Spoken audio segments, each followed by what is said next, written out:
ঝলমলাইয়া আমায় পোড়াইলি।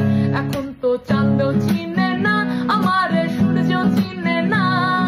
চিনবো কেমনে যে চিনাইবো, সে তো চিনে না। এখন তো চাঁদও চিনে না আমারে, সূর্যও চিনে না।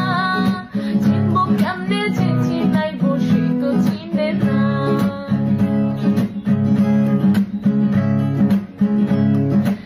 ইট বালি আর সিমেন্ট দিয়া ঘর বানানো যায়, সেই ঘরেতে যায় না থাকা মিল যদি না হয়। চাঁদের বাতি দিয়াই আমার যে ঘর সাজাইলি, সূর্যের আলোয় ঝলমলাইয়া সেই ঘর পুরাইলি। এখন তো চাঁদও চিনে না আমার,